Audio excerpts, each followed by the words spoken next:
जय श्री हरि। एक बार बोलो सियावर रामचंद्र की जय। रामायण मैया की जय। वृंदावन कृष्ण चंद्र की जय।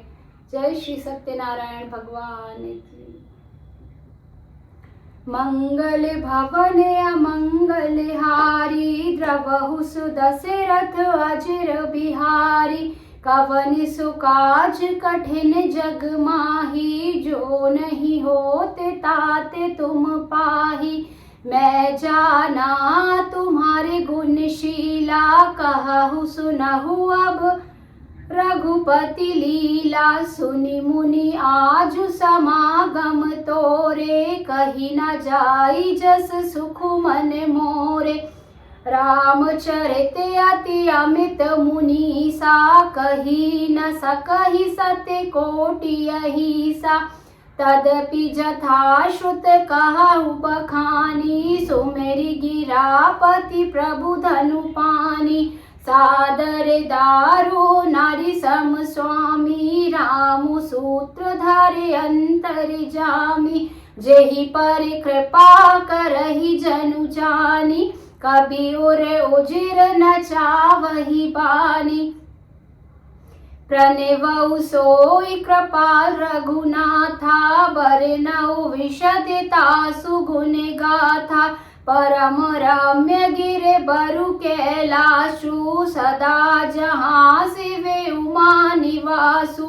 सिद्ध तपोधन जोगी जन रामा, सुर किन्नर मुनि वृंद सिया रामा। बसहि तहाँ सुकृति सकल रामा, सेवहि शिव सुख कंद सिया रामा।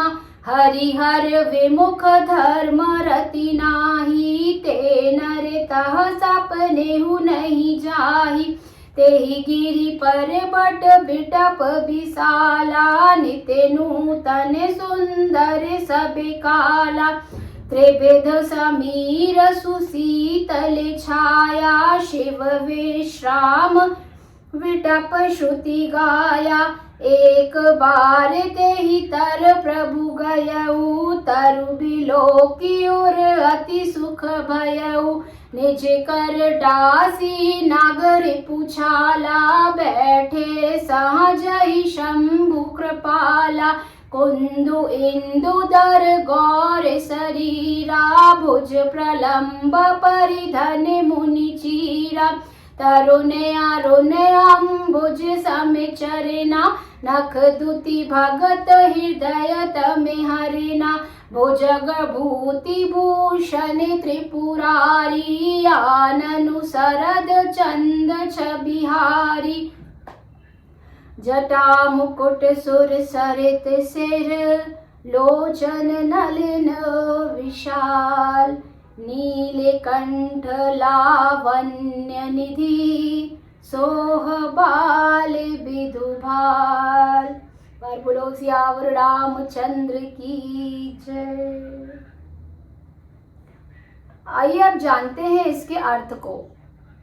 मैं तुम्हारा गुण और शील जान लिया। मैंने तुम्हारा गुण और शील जान लिया। अब मैं श्री रघुनाथ जी की लीला कहता हूँ, सुनो।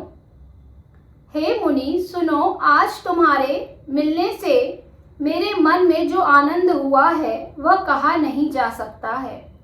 हे मुनीश्वर, रामचरित्र अत्यंत अपार है। 100 करोड़ श्रेष्ठ जी भी उसे नहीं कह सकते। तथापि जैसा मैंने सुना है वैसा वाणी के स्वामी, प्रेरक और हाथ में धनुष लिए हुए प्रभु श्री रामचंद्र जी का स्मरण करके कहता हूँ। सरस्वती जी कठपुतली के समान है और अंतर्यामी स्वामी श्री रामचंद्र जी सूत पकड़कर कठपुतली को नचाने वाले सूत्रधार हैं। अपना भक्त जानकर जिस कवि पर वे कृपा करते हैं, उसके हृदय रूपी आंगन में सरस्वती को वे नचाया करते हैं।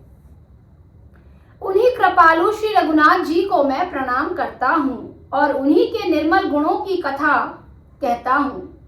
कैलाश पर्वत में श्रेष्ठ और बहुत ही रमणीय है।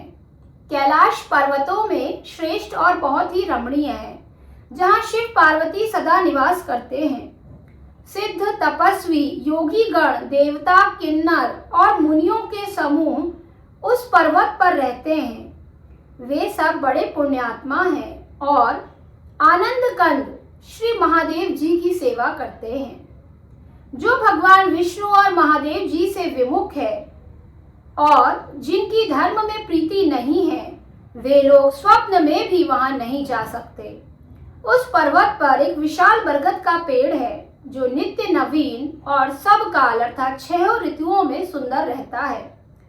वहां तीनों प्रकार की शीतल, मंद और सुगंध वायु बहती रहती है और उसकी छाया बड़ी ठंडी रहती है। वह शिव जी के विश्राम करने का वृक्ष है जिसे वेदों ने गाया है। एक बार प्रभु श्री शिव जी उस वृक्ष के नीचे गए और उसे देखकर उनके हृदय में बहुत आनंद हुआ।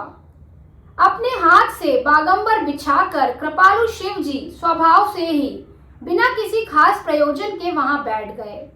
कुंद के पुष्प, चंद्रमा और शंख के समान उनका गौर शरीर था। बड़ी लंबी भुजाएं थीं और वे मुनियों के वल्कल अर्थात वस्त्र धारण किए हुए थे। उनके चरण नए अर्थात पूर्ण रूप से खिले हुए लाल कमल के समान थे। नखों की ज्योति भक्तों के हृदय का अंधकार हरने वाली थी। सांप और भस्म ही उनके भूषण थे। उन त्रिपुरासुर के शत्रु शिव जी का मुख शरद पूर्णिमा के चंद्रमा की शोभा को भी हरने वाला अर्थात फीका करने वाला प्रतीत हो रहा था। उनके सिर पर जटाओं का मुकुट और गंगा जी शोभायमान थी। कमल के समान बड़े बड़े नेत्र थे। उनका नील कंठ था और वे सुंदरता के भंडार थे। उनके मस्तक पर द्वितीया का चंद्रमा शोभित था।